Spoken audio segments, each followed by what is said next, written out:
رسول اللہ صلی اللہ علیہ وآلہ وسلم نے ان ہستیوں کی تربیت کن اصول و ضوابط کی روشنی میں کی؟ ان اصول و ضوابط میں سے ایک اصول یہ تھا کہ انہوں نے صحابہ کرام رضی اللہ عنہم و ارضاہم کو یہ بات سمجھا دی تھی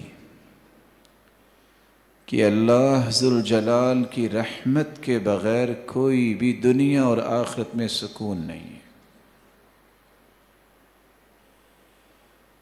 قرآن مجید کی روشنی میں یہ سمجھا دیا، ان الذین آمنوا وعملوا الصالحات، جو ایمان لائے اور عمل صالح کرتے ہیں، كانت لهم جنات الفردوس نزولا، ان کا ٹھکانہ تو جنت الفردوس ہے۔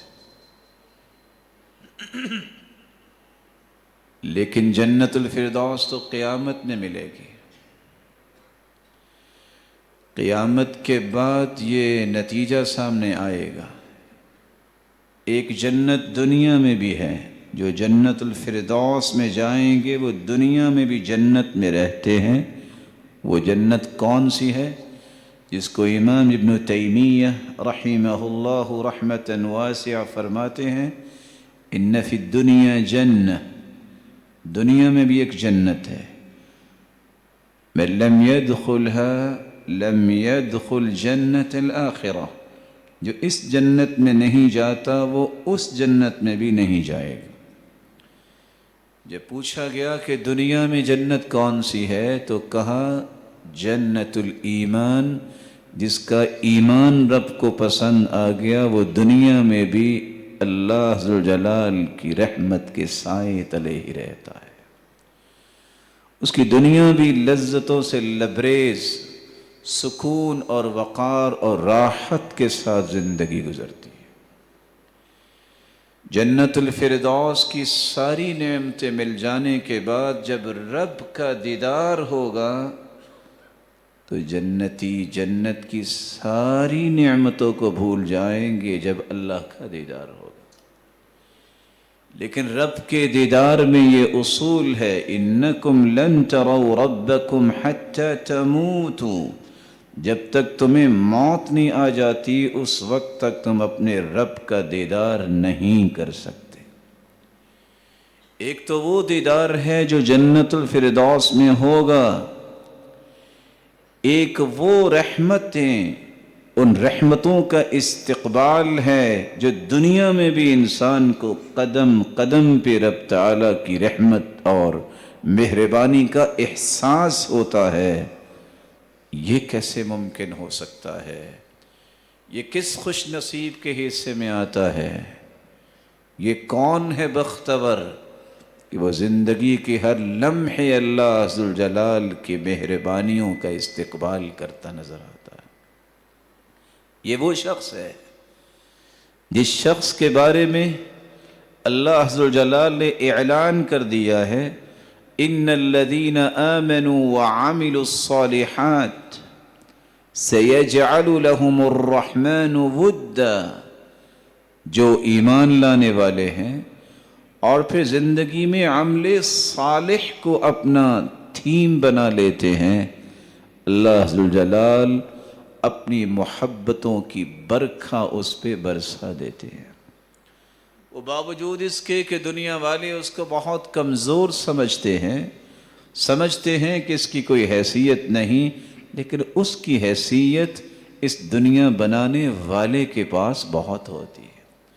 یہی وجہ ہے رب اشعث اغبر مدفوع بالباب لو اقسم علی اللہ لابر، کتنے ہی سادہ لو انسان، بال بکھرے ہیں، لوگوں کے ہاں ان کی کوئی قدر و قیمت نہیں، لیکن وہ توحید پر قائم رہنے والے، وہ رب کی عبادت میں لذتیں تلاش کرنے والے، اگر اللہ ذوالجلال پہ قسم ڈال دیں تو اللہ ان کی قسم کو پورا کر دیتے ہیں۔ کون سے وہ خوش نصیب ہیں جن کو دنیا میں بھی یہ راحتیں ملیں گی، جنت میں رب کا دیدار ملے گا، اور دنیا میں رب تعالیٰ کی رحمتوں اور محبتوں اور مہربانیوں کا مستحق ٹھہرایا جائے گا، جو 4 چیزوں پہ کنٹرول کر لیتا ہے۔ اس سے بڑی مہربانی کیا ہے؟ دنیا میں کوئی شخص بھی امتحانات میں بیٹھتا ہے، اسے بتایا نہیں جاتا کہ سوال یہ آئے گا۔ یہ بھی میرے رب کی مہربانی ہے کہ بڑی وضاحت کے ساتھ یہ بات سمجھا دی، یہ 4 دشمن ہیں، ان کی دشمنی سے بچ جانا زندگی کے ہر لمحے کو آپ باعث لذت بنا لیں۔ پہلا دشمن تمہارا شیطان ہے۔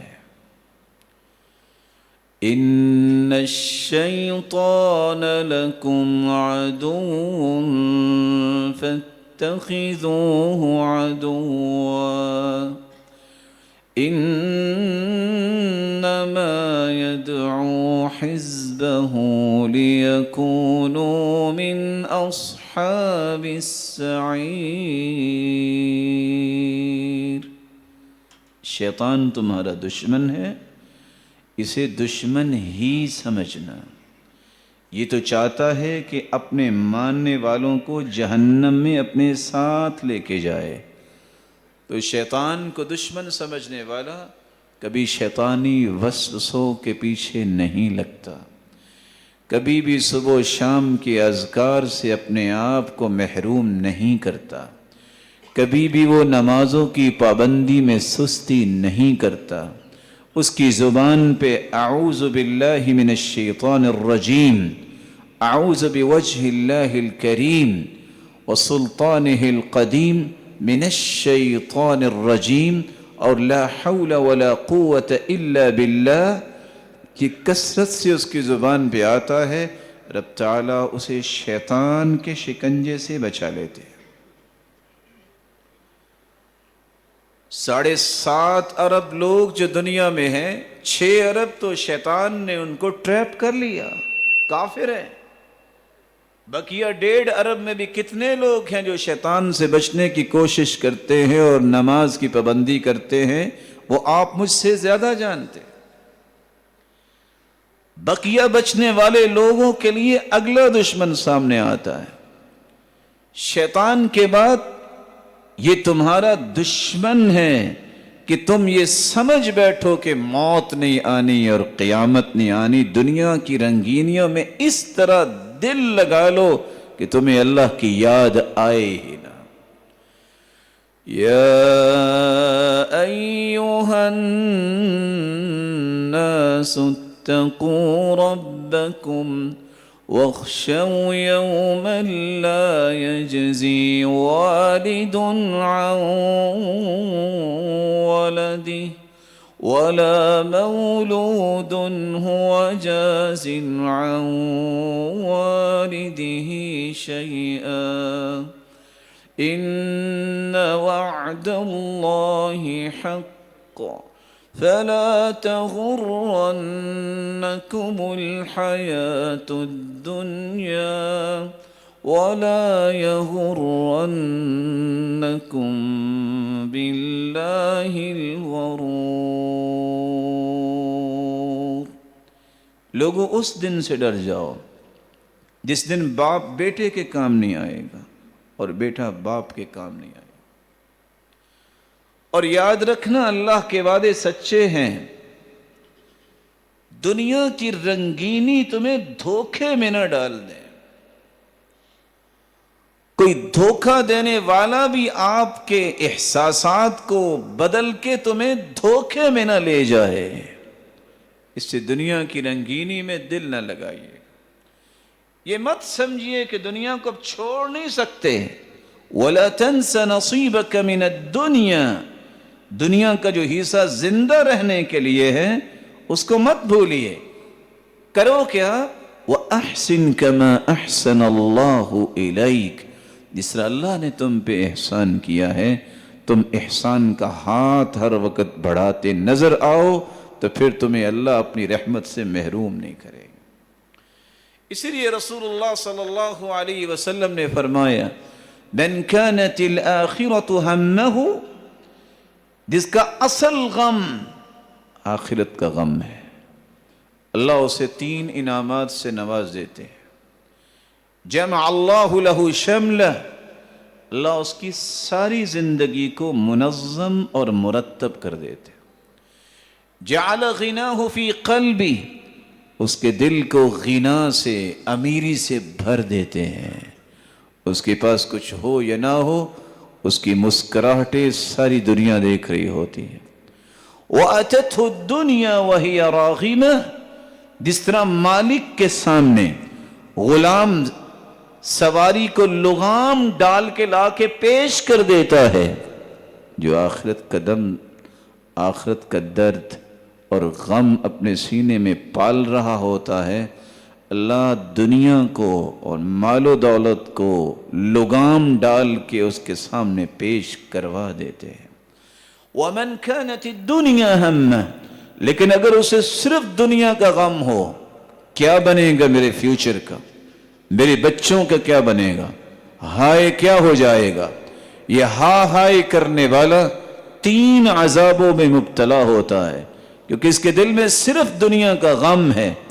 اللہ ذوالجلال کے پیغمبر نے فرمایا اِلَّا فَرَّقَ اللَّهُ عَلَيْهِ شَمْلَهُ، یہ ساری زندگی بھی لگا رہے، اس کی زندگی منظم اور مرتب نہیں ہوگی، اللہ ذوالجلال بکھیر دیں گے اس کے امور کو۔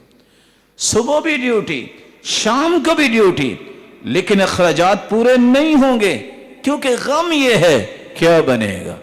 جس نے پیدا کیا ہے یہ اس کی ذمہ داری ہے۔ اعتماد کیجئے، بھروسہ کیجئے، یقین کیجئے، توکل کیجئے، وہ کسی کو ضائع نہیں کرتا جو اس پر اعتماد کر لیتا ہے۔ دوسری سزا إِلَّا جَعَلَ فَقْرَهُ بَيْنَ عَيْنَيْهِ، جو دنیا کی ہی تڑپ اور غم میں نہ ڈھال رہتا ہے، اللہ ذوالجلال اس کی آنکھوں میں صرف فقیری دوڑتی نظر آتی ہے۔ میں کیا کروں گا، میں کیا کروں گا، کیا کرو گے، جو اللہ نے حکم دیا وہ کرو نا۔ اور تیسری سزا وَلَمْ يَأْتِهِ مِنَ الدُّنْيَا إِلَّا مَا قُدِّرَ لَهُ، وہ جس طرح چاہے چھلانگے لگا لے اور جو چاہے کر لے جتن، اس کو ملے گا وہی کچھ جو اللہ ذوالجلال نے اس کے بارے میں فیصلہ کر رکھا ہے۔ تو پہلا دشمن شیطان ہے، اس سے بچ جاؤ، پھر دنیا کی اس ہوس سے بچ جاؤ جسے اللہ بھول جائے، اور تیسرا دشمن جو ایک خفیہ دشمن ہے، جس کو ہم دشمن سمجھتے نہیں، لیکن وہ ان دونوں دشمنوں سے انسان پر بھاری ہو جاتا ہے، وہ ہے انسان کی خواہش نفس۔ أَفَرَأَيْتَ مَنِ اتَّخَذَ إِلَٰهَهُ هَوَاهُ وَأَضَلَّهُ اللَّهُ عَلَىٰ عِلْمٍ وَخَتَمَ عَلَىٰ سَمْعِهِ وَقَلْبِهِ وَجَعَلَ عَلَىٰ بَصَرِهِ غِشَاوَةً فَمَن يَهْدِيهِ مِن بَعْدِ اللَّهِ،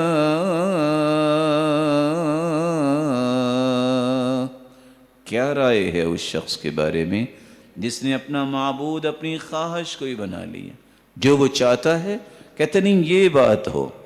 کیا میں اور آپ اپنی خواہشوں کا اپنے رب کو پابند بنا سکتے ہیں؟ والعیاذ باللہ، اس سے بڑی حماقت کیا ہے کہ بندہ کہے کہ میری خواہش کے پابند فیصلے اللہ کے ہوں، یہ نہیں ہو سکتا۔ اس لیے مجھے اور آپ کو پابند بننا پڑے گا رب کے فیصلوں کے سامنے۔ اور جو شخص اپنی منشاہی زندگی جو ہے، منشاہی زندگی کو ہی مقدم کرتا ہے اللہ کے فیصلوں پر، اس کے رسول کے فیصلوں پر، سزائیں کتنی ہیں؟ 4۔ وَأَضَلَّهُ اللَّهُ عَلَىٰ عِلْمٍ، دنیا جہان کی بڑی سے بڑی ڈگری بھی حاصل کر لے، وہ اللہ کے ہاں گمراہ ہی کنسیڈر ہوتا ہے۔ وَخَتَمَ عَلَىٰ قَلْبِ، اس کے دل پہ اللہ نے مہر لگا دی۔ وَالسَّمْعِ، اس کے کانوں پر بھی مہر لگا دیے. وَجَعَلَ عَلَى بَصَرِهِ غِشَاوَةً, آنکھیں تو ہیں لیکن حق اسے نظر نہیں آئے گا. کان تو ہیں لیکن حق اسے سنائی نہیں دے گا. دل تو ہے لیکن سوچ نہیں اس کو آئے گی کہ حق کیا ہے. سزا کس چیز کی ہے؟ اس نے اپنی خواہش کو رب کے فیصلوں پر مقدم کر لیا. من اتبع ہواہ نال عدوہ مناہ. عربی زبان کا مقولہ ہے جو خواہش کا غلام ہوتا ہے اس کا دشمن ہمیشہ اپنی جملہ خواہشات اس پہ پوری کر لیتا ہے. وہ کبھی بھی فتح یاب نہیں ہوتا, شکست یافتہ ہوتا ہے. جو لوگ اس سے بھی بچ جاتے ہیں وہ ایک چوتھے دشمن کے ہاتھ لگ جاتے ہیں جس کو دشمن سمجھتے ہی نہیں.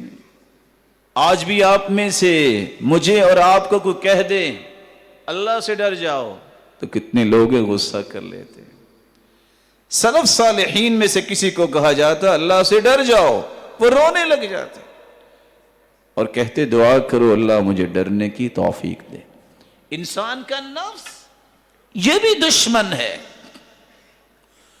وَمَا أُبَرِّئُ نَفْسِي إِنَّ النَّفْسَ لَأَمَّارَةٌ بِالسُّوءِ إِلَّا مَا رَحِمَ رَبِّي وَمَا أُبَرِّئُ نَفْسِي. میں اپنے آپ کو بھی نفس کے شکنجے سے آزاد نہیں کر سکتا جب تک اللہ کا فیصلہ نہیں ہو.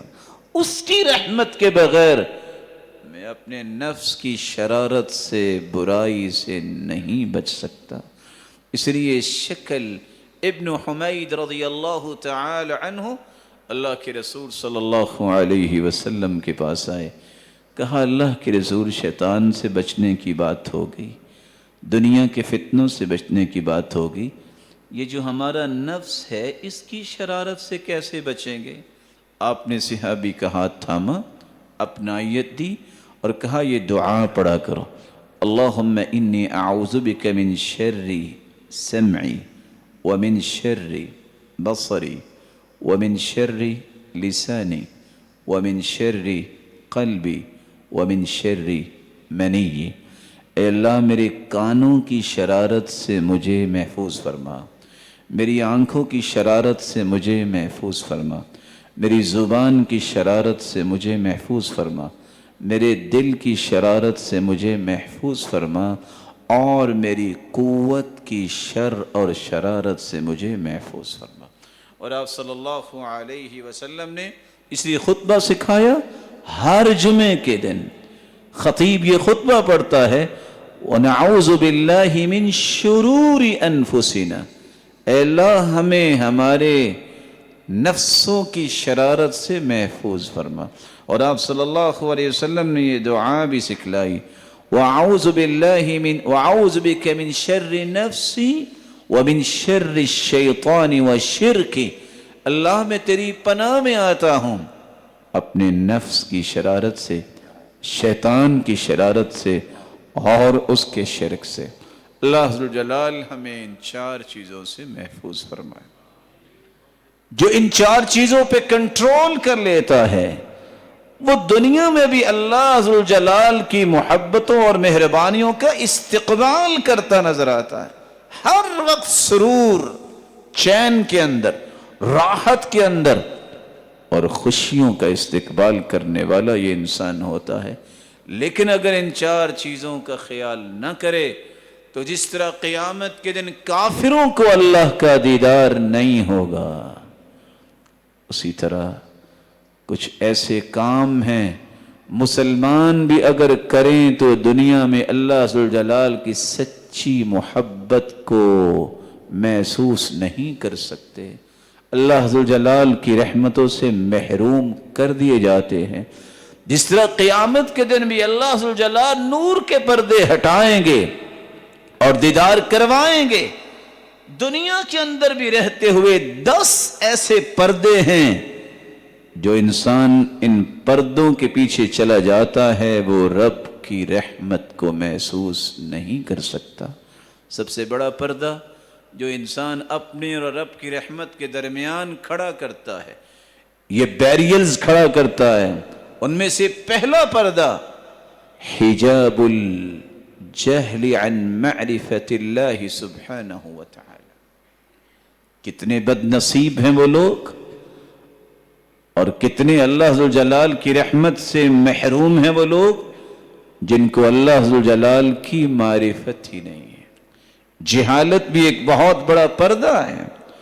اس لیے الصحانی رحمہ اللہ کہا کرتے تھے، ان اول فرض فرضه الله على خلقه معرفته فاذا عرفه الناس عبدوه ولهذا قال عز من قائل فاعلم انه لا اله الا الله۔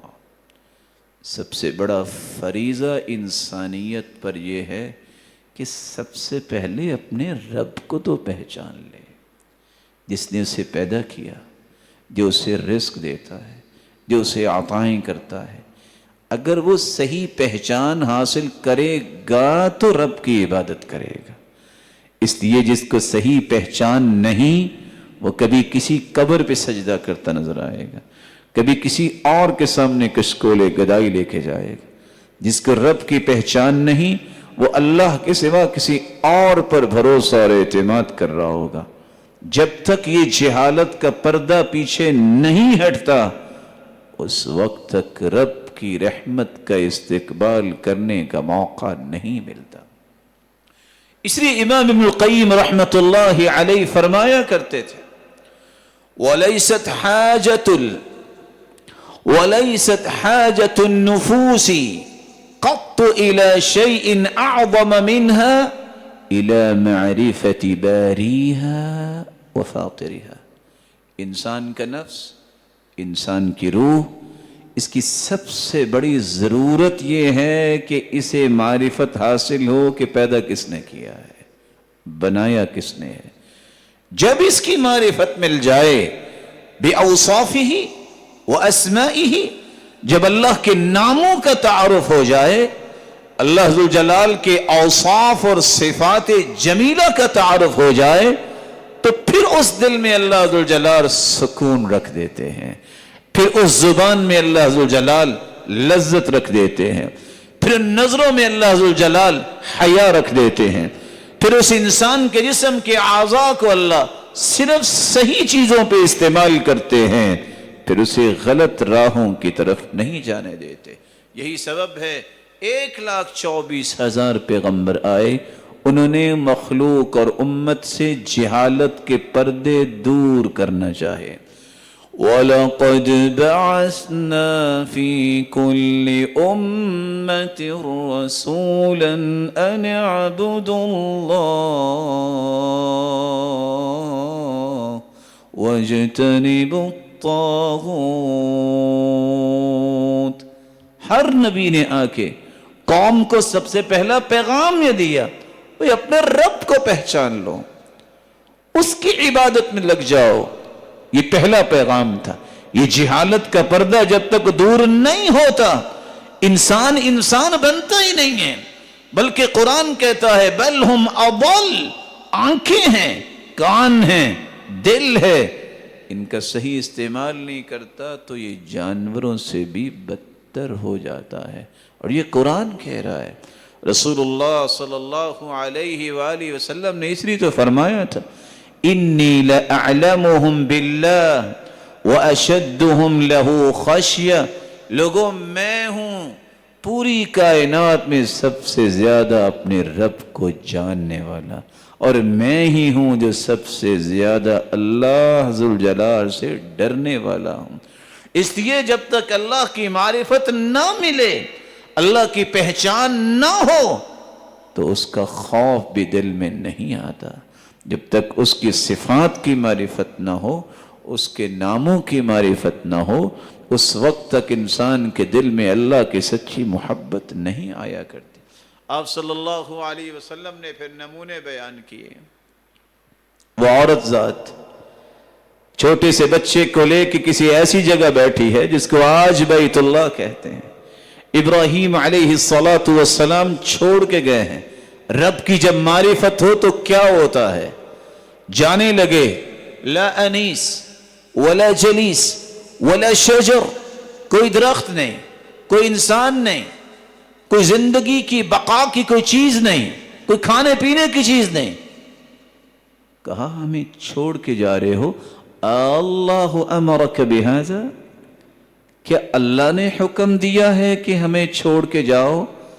فاشار برأسه ای نعم، تو سیدنا ابراہیم علیہ السلام نے کہا ہاں یہ اللہ نے حکم دیا ہے. تھی عورت ذات اتنی بات سن کے، کیونکہ رب کی معرفت تھی، وہ پہچانتی تھی کہ رب نے اگر کہا ہے تو وہ ضائع نہیں کرے گا. اسی لیے وہ کہنے لگی اذن لا یضیعنا، اگر ایسی بات ہے تو جاؤ، پھر جس رب کے فیصلے پر چھوڑ کے جا رہے ہو وہ ہمیں ضائع نہیں کرے گا. اور اللہ ذوالجلال نے یہ فیصلہ کر دیا کہ جب تک انسانوں میں سے کوئی یہاں نہیں آتا، جبریل تمہیں آرڈر ہے تم خادم بن کے ہاجرہ علیہ السلام اور اسماعیل علیہ السلام کی نگرانی کرو. اور ایسا ہی ہوا. یہ اللہ کی معرفت تھی جو موسیٰ علیہ السلام کی ماں کو نصیب ہوئی. آپ میں سے کوئی ایک لکڑی کا چھوٹا سا بنا کے اپنے بچے کو ڈال کے کوئی نہر میں بھی ڈال سکتا ہے، گھر میں بھی رکھ سکتا ہے؟ کیسے ماں نے بچے کو لکڑی کا ایک بنا کے اس میں ڈال کے سمندر کے حوالے کیا؟ معرفت کس کی تھی؟ وہ ضائع نہیں کرے گا. جس نے وعدہ دیا ہے اِنَّا رَادُّهُ إِلَيْكَ، پریشان نہیں ہونا، یہ آپ کے پاس ہی واپس آئے گا. کہنے والا کون تھا؟ اس کی بات پہ یقین کرنے والا، اس کی معرفت حاصل کرنے والا. پھر موسیٰ علیہ السلام نے اپنی ماں کا ہی دودھ پیا تھا، وہ واپس آ کے نبی بنا تھا. یہ ہے وہ یقین کی زندگی. جب تک رب پر اعتماد، بھروسہ، توکل نہ ہو، اس کی صحیح معرفت نہ ہو، ایک تو وہاں دیدار ہوگا، دنیا میں بھی اللہ کی رحمت اور محبت کا دیدار نہیں آپ کر سکے. دوسرا پردہ جو انسان اللہ ذوالجلال اور اپنے درمیان ایک کھڑا کر لیتا ہے، حجاب الشرک. مشرک انسان یہ سب سے بھاری پردہ اپنے اور رب کے درمیان کھڑا کر لیتا ہے کہ یہ محروم ہی محروم ہے جب تک توبہ نہیں کرتا. کیونکہ اللہ کے رسول صلی اللہ علیہ وسلم نے فرمایا ابغض الاعمال الى اللہ الاشراک باللہ، دنیا میں سب سے برا عمل جو اللہ ذوالجلال کے ہاں ہے وہ کیا ہے؟ کہ اللہ کے ساتھ کسی کو شریک بنا لینا، اس کے ناموں میں شریک، اس کی ربوبیت میں شریک، اس کے اوصاف میں شریک. دنیا کے اندر اللہ ذوالجلال ہی خالق ہے، مالک ہے، رازق ہے. وہی گنج بخش کی صفت تو دنیا والوں کو دیتی ہے. خزانوں کا مالک وہ ہے کیونکہ خزانے ہیں ہی اس کے پاس. اولاد دینے والا بھی وہی ہے، بگڑی بنانے والا بھی وہی ہے. دنیا کے ہر معاملے کی تدبیر کرنے والا وہی ہے. مشرک جب شرک کرتا ہے، جب کسی اور کو یہ صلاحیت سونپنا چاہتا ہے، اس نے ایک ایسا بیریل کھڑا کر لیا ہے. یہ قیامت کو اگر توبہ نہ کی تو جہنم کا ایندھن تو بنے گا ہی بنے گا. وہ دنیا میں بھی سزائیں سہتا ہے. اس لیے کسی معاشرے کے اندر امن و استحکام کی ایک ہی وجہ ہے جو قرآن نے بیان کی ہے. الذین آمنوا ولم يلبسوا ایمانهم بالظلم اولئک لهم الامن وهم مہتدون. ایمان کے بعد جو شرک کی آمیزش نہیں کرتے ان کا معاشرہ امن کا گہوارہ ہوتا ہے. ان کے فکر میں بھی امن، ان کی قول میں بھی امن، ان کے عمل میں بھی امن، اور ان کے معاشرے میں بھی امن محسوس ہوتا ہے. لیکن جس معاشرے میں ہر 5 کلومیٹر کے بعد شرک ہو رہا ہو، رب کے علاوہ سجدہ ہو رہا ہو، رب کے علاوہ نہ جانے کیا کیا چیزیں جو رب تعالیٰ کے سامنے ہی پیش کرنی چاہیے وہ کسی اور کو اس کا محور و مرکز بنا لیا جائے، وہاں کہیں امن نہیں آیا کرتا۔ یہ باتیں قرآن کی ہیں، یہ میرا اور آپ کا نظریہ نہیں ہے، یہ قرآن نے نظریہ پیش کیا ہے۔ آج بھی 100 سال کے بعد بھی یہی کام آئے گا، یہی حقیقت ہوگی، کیونکہ یہ میرے رب نے فرما دیا ہے، اور اس سے بڑی کوئی بھی صداقت و عدالت کی بات نہیں ہو سکتی۔ رسول اللہ صلی اللہ علیہ وسلم نے ایک تیسری نشاندہی کی ہے۔ ایک تو قیامت کو اللہ کا دیدار کافر نہیں کر پائیں گے دنیا کے اندر بھی رہتے ہوئے۔ تیسرا بیریل کھڑا کرتا ہے انسان، جس سے رب تعالیٰ کی رحمتوں کا استقبال نہیں کر سکتا، جب وہ بدعات میں پڑتا ہے، الفعلہ المخالفہ للسنہ۔ دنیا جہان کا قابل ترین شخص بدعت کا مرتکب ہے تو رب کی رحمت سے دھتکارا ہوا ہے۔ یہ تمہیں نظر آتا ہے کہ اس کے سر پہ کلا اور جبہ اور نہ جانے کیا ہے، رب کی نظر میں وہی ہے جس کے دل میں اللہ کے رسول کی محبت ہے۔ جو بدعات میں پڑ گیا ہے، بدعت کہتے ہیں وہ عمل جو سنت کے مخالف ہو۔ فضیل بن عیاض کہتے ہیں من علامت البلاء ان یکون صاحب بدعہ، کسی شخص کو دیکھنا ہو کہ مصیبت میں مبتلا ہے تو وہ شخص ہے جو بدعت پہ لگا ہوا ہے۔ ایوب السختیانی فرمایا کرتے تھے مزداد صاحب بدعہ اجتہادا الا ازداد من اللہ بعدا، بدعتی شخص جتنی بھی محنت کر رہا ہوتا ہے اتنا ہی رب سے دور ہو رہا ہوتا ہے، وہ رب کی رحمت کے قریب نہیں ہوتا۔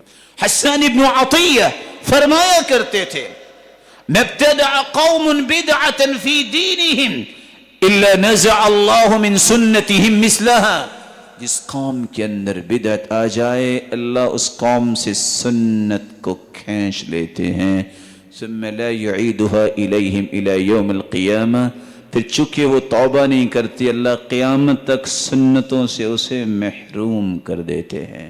احمد بن سنان القطان کہا کرتے تھے ليس في الدنيا مبتدع الا وهو يبغض اہل الحدیث۔ ایک نشانی دے دی، دنیا میں جو بدعتی ہوگا وہ حدیث اور حدیث والوں کی مخالفت و نفرت کرتا نظر آئے گا۔ وَمَا ابْتَدَعَ رَجُلٌ بِدْعَةً إِلَّا نُزِعَ حَلَاوَةُ الْحَدِيثِ مِنْ قَلْبِهِ، جس شخص کو بدعت پہ شیطان نے لگا دیا ہے اس کے دل سے اللہ ذوالجلال حدیث کی محبت نکال دیتے ہیں۔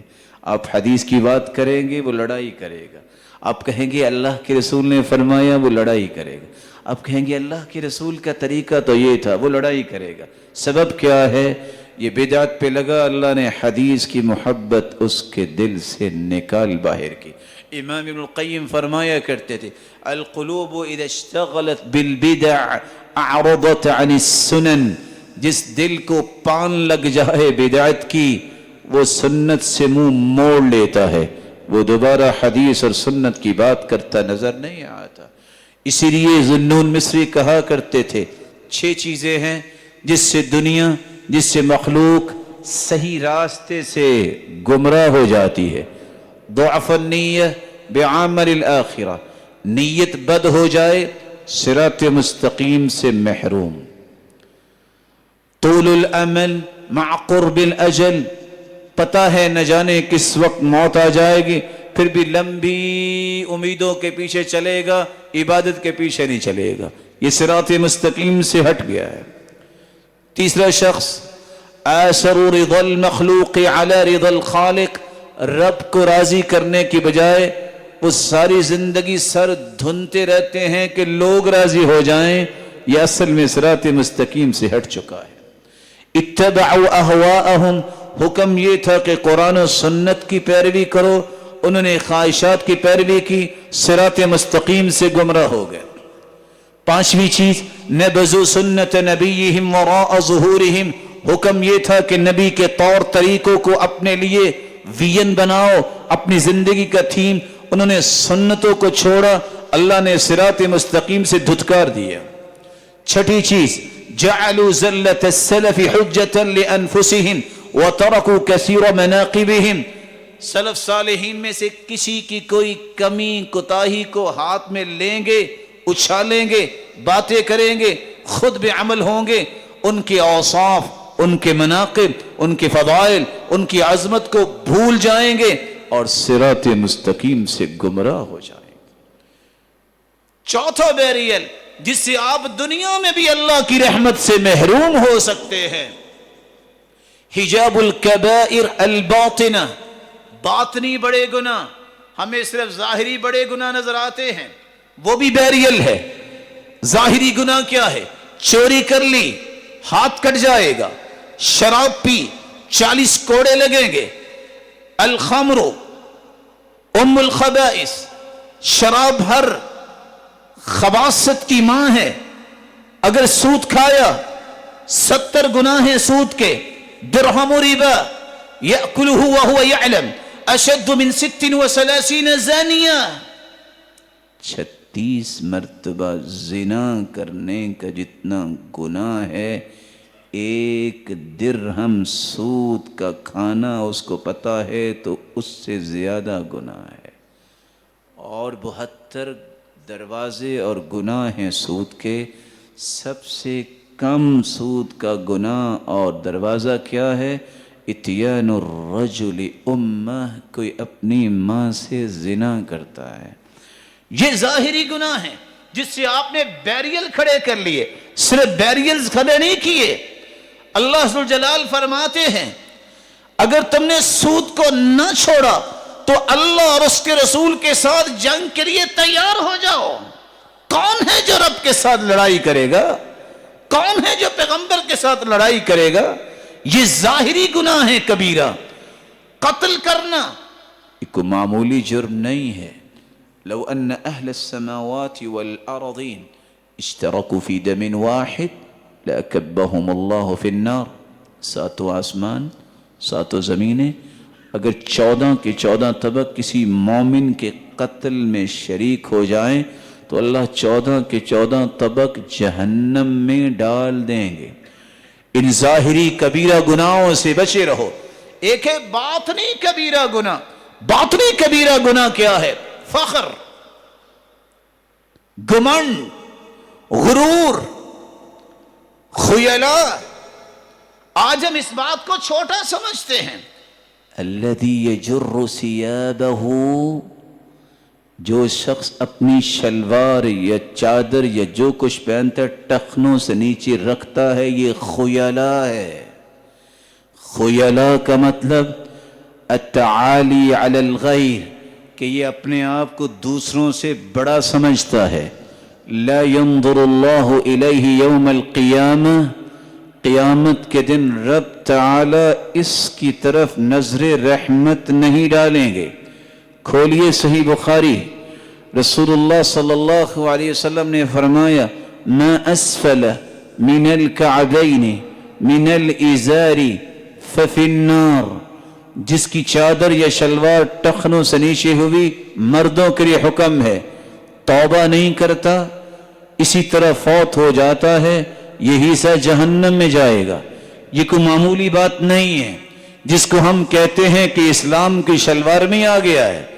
یہ ایک اور گناہ ہے کہ اللہ کے رسول کے فیصلے اور اللہ کے فیصلے کے بارے میں کمنٹس ڈالنا، یہ اس سے بڑا گناہ ہے۔ اس لیے قصر ثیابک، اپنی شلوار کو ٹخنے سے اونچا رکھو۔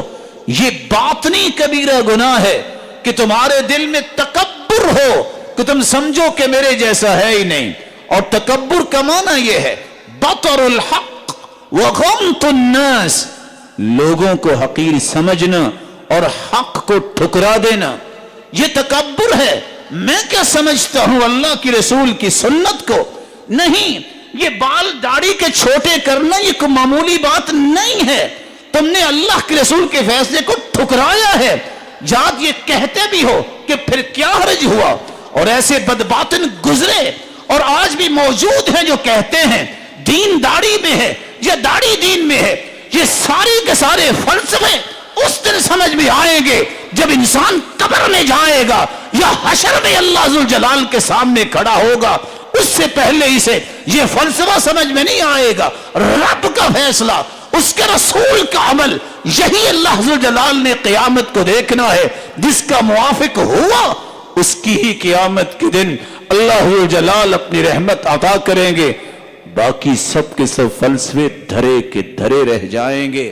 اس لیے اس 5ویں بیریل سے بھی بچنا چاہیے. من فارق الروح جسدہ، جس انسان کی روح جسم سے نکل جائے، 3 چیزوں سے بری ہو، وہ جنت میں جائے گا. الکبر والدین والغلول، اس میں تکبر نہ ہو، اس کے اوپر قرض نہ ہو، وہ دھوکہ دینے والا نہ ہو، یہ جنت میں جائے گا. اللہ ذوالجلال ان چیزوں سے ہم سب کو محفوظ فرمائے تاکہ جنت میں بھی اللہ ہمیں جمع فرمائے. وآخر دعوانا الحمد للہ.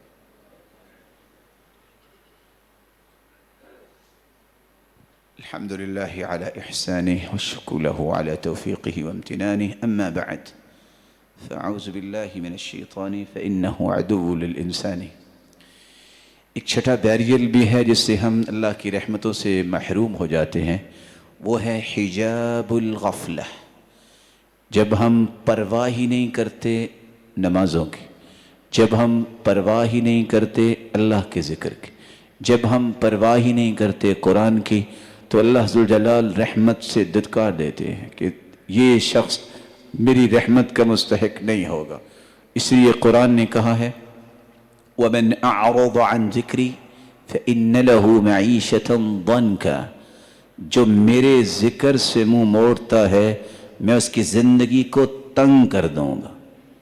فَإِنَّ لَهُ مَعِيشَةً ضَنْكَ. مبالغہ نہیں ہے. بازار میں نکلو کروڑوں کے مالک ہوں گے، جاؤ بڑے بڑے جگہوں پہ لاکھوں کروڑوں کے مالک ہوں گے، لیکن ہر شخص روتا نظر آئے گا. معیشت ضنک، اس قدر تنگی، اس قدر پریشانی، یہ سبب ہے کس چیز کا؟ کہ اللہ کے ذکر سے اعراض کیا جائے تو پھر یہ حالات بنتے ہیں. ساتھ ہی اللہ ذوالجلال نے فرمایا وَنَحْشُرُهُ يَوْمَ الْقِيَامَةِ أَعْمَى. قیامت کو ایسے لوگوں کو اندھا بنا کے اٹھائیں گے. بندہ کہے گا یا رب لما حشرتنی اعمی وقد كنت بصیرا، میری آنکھیں تو بڑی خوبصورت تھی، آج میں اندھا کیسے ہو گیا؟ جواب ملے گا تیرے پاس بھی میری نشانیاں آئیں، تو نے ان کو بھلا دیا، ہم نے آج تجھے بھلا دیا. ایک 7واں بیریل بھی ہے جو عام شخص سمجھتا ہی نہیں، کہتے ہیں صغیرہ گناہ ہے. صغیرہ گناہ، اس کو مت صغیرہ سمجھو. لا تنظر الى المعصیہ ولكن انظر الى عظمة من عصیت. عبداللہ ابن المبارک کہا کرتے تھے گناہ کو نہ دیکھا کرو چھوٹا ہے کہ بڑا ہے، دیکھا کرو جس کی مخالفت کر رہے ہو وہ کتنا بڑا ہے. 6 چیزیں آ جائیں تو صغیرہ صغیرہ نہیں رہتا، وہ بھی کبیرہ گناہ بن جاتا ہے. جب آپ کسی گناہ کو چھوٹا سمجھ کے کر رہے ہوں تو یاد رکھنا یہ بھی آپ کو ہلاک کر دے گا. ایاکم محقرات الذنوب فإنہن یجتمعن علی الرجل فیہلکن. گناہوں کو چھوٹا سمجھنے سے بچ جاؤ. جب چھوٹے چھوٹے گناہ جمع ہو جائیں تو یہ بندے کو ہلاک کر دیتے ہیں. دوسری بات، چھوٹے گناہ کو بھی بار بار کرنے سے چھوٹا نہیں بڑا ہو جاتا ہے. لا صغیرۃ مع الاصرار ولا کبیرۃ مع الاستغفار. سیدنا عبداللہ ابن عباس فرمایا کرتے تھے صغیرہ بار بار کریں تو کبیرہ بن جائے گا، اگر کبیرہ کر چکے ہو سچی توبہ کر لو تو اللہ وہ بھی معاف کر دے گا. تیسری بات، السرور بہ، کسی معمولی سے گناہ کو کر کے آپ خوشی منائیں. یہ سگریٹ نوش، یہ اس طرح کے دیگر کام کرنے والے ساتھ کش لگا کے اپنا پاؤں اٹھا کے دوسرے گھٹنے پہ رکھ کے جب فخر کرتے ہیں، یہ معمولی گناہ نہیں ہے. اس لیے قرآن کہتا ہے ان الذین یحبون ان تشیع الفاحشہ فی الذین آمنوا لهم عذاب علیم. جو لوگ پسند کرتے ہیں کہ لوگوں میں فحاشی پھیلے، ان کے لیے دنیا میں بھی آخرت میں بھی عذاب ہے۔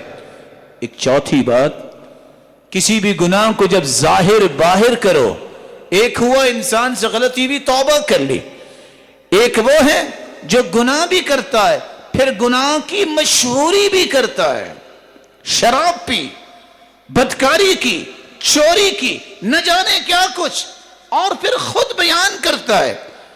رسول اللہ صلی اللہ علیہ وسلم نے فرمایا کل امتی معافی الا المجاہرین، ہر شخص کو معافی مل جائے گی لیکن جہار کرنے والے کو معافی نہیں ملے گی۔ جہار یہ ہے رات کو گناہ کیا، صبح اٹھ کے لوگوں کو بتاتا ہے فعلت کذا و کذا، میں نے تو اس طرح کیا، اللہ نے جو چادر ڈالی ہوئی تھی اس کو اس نے خود ہی پاش پاش کر دی۔ پانچویں بات، جس سے صغیرہ بھی کبیرہ گناہ بن جاتا ہے، اللہ عز و جلال کی چادر جو رحمت کی چادر ہے اس کی پرواہ نہ کرنا، مراقبت کی پرواہ نہ کرنا۔ حدیث میں آتا ہے ایسے لوگ آئیں گے جو تہامہ کے پہاڑ جتنی نیکیاں لائیں گے لیکن قیامت کو اللہ دھول بنا کے اڑا دیں گے۔ یہ نمازی بھی ہوں گے، یہ لوگ رات کو قیام بھی کرتے ہوں گے، لیکن جب انہیں موقع ملے گا برائی کا تو پھر برائی کو اپنے ساتھ ملانے اور اللہ کی حدیں کراس کرنے میں انہیں کوئی خوف نہیں ہوگا۔ نوجوانوں کے لیے نصیحت ہے، آج وقت ہے اس مصیبت کے فتنے سے، موبائل کے فتنے سے اپنے آپ کو بچاؤ، اپنی خلوتوں کو پاکیزہ کرو گے، جلوتوں میں تمہارے چہرے سے نور ٹپکتا نظر آئے گا۔ اپنے ذہن کو خلوت میں پاک رکھو گے، اللہ عز و جلال اس ذہن سے جو بات نکالیں گے وہ حکمت سے لبریز ہوگی۔ یہ میں نہیں کہہ رہا، یہ ابو عبد الرحمن الحیری فرماتے ہیں من امر السن على نفسه قولا وفعلا نطق بالحکمہ، جو شخص سنت کو اپنے اوپر نافذ کر لیتا ہے قول و عمل میں، اللہ اس کی زبان سے حکمت کو جاری کر دیتے ہیں، اور جو سنت سے پیچھے ہٹ جاتا ہے اللہ اس کی زبان سے بدعت کے اور برے الفاظ ہی نکالتے ہیں۔ آخری بات، ایک اور بیریل ہے جس کو ہم سمجھتے نہیں ہیں، مباحات جو جائز چیزیں ہیں اس میں بھی غلو نہ کیا کریں۔ کھانا پینا چاہیے، یہ اللہ کی نعمتیں ہیں، ضرور کھاؤ، بلکہ اللہ سے دعا ہے سب کو حلال اور پاکیزہ دے، لیکن ضائع نہ کرو، کھا کے ضائع کر دینا اور دنیا کو دکھانے کے لیے زیادہ کھانے بنانا اور اپنے مال کی نمائش کرنے کے لیے، جائز ہے کہ تم کھانے کھاؤ لیکن یہ جائز نہیں ہے کہ ضائع کرو، کیونکہ کسی چیز میں جب بھی مبالغہ آتا ہے وہ غلط راستے کی طرف لے جاتا ہے۔ قسوۃ القلب من 4 اشیاء، امام ابن القیم کہا کرتے تھے کہ انسان کا دل اس وقت پتھر بن جاتا ہے جب 4 چیزوں میں حد سے تجاوز کر لیتا، الاکل والنوم والکلام والمخالطہ، زیادہ کھائیں گے دل مردہ ہو جائے گا۔ کثرت الطعام تمیت القلب کما ان کثرت الماء تمیت الزرع، حالانکہ کھیتی باڑی کو پانی کی ضرورت ہے، اگر آپ زیادہ پانی ڈال دیں تو کھیتی باڑی برباد ہو جاتی ہے۔ اسی طرح کھانا ضرورت ہے، لیکن اس نیت سے کھانا کہ شاید زندگی کا آخری کھانا ہے، دل مردہ ہو جائے گا۔ سونا ضرورت ہے، لیکن یہ کوئی ضرورت نہیں ہے کہ 24 گھنٹوں میں 12 گھنٹے سویا جائے، ضرورت پوری کرو۔ گفتگو کرنا ضرورت ہے، لیکن وہ بات کرو جو آپ کے لیے نیکی کا باعث ہو۔ گھل مل کے رہنا بڑی اچھی بات ہے، لیکن اس انداز سے کہے لگاتے ہی راتیں گزار دینا، ان کثرت الضحک تمیت القلب، یہ کثرت سے کہا لگانے سے دل مردہ ہو جاتا ہے۔ اور ایک بات ان نیک لوگوں کے لیے جن کو اللہ نے نیکی کی توفیق دی، جو اللہ کے پسندیدہ ہیں، وہ ایک بیریل سے بچ جائیں، بہت ضروری ہے۔ وہ کیا ہے؟ کہیں یہ نہ سمجھ لیں کہ مجھ جیسا کوئی نیک نہیں ہے، مجھ جیسا کوئی خوبصورت نہیں ہے، مجھ جیسا کوئی علم والا نہیں ہے. یہ شیطان کی طرف سے بیریل ہے، کیونکہ حدیث میں آتا ہے لو لم تکونوا تذنبون لخفت ما هو اکبر علیکم.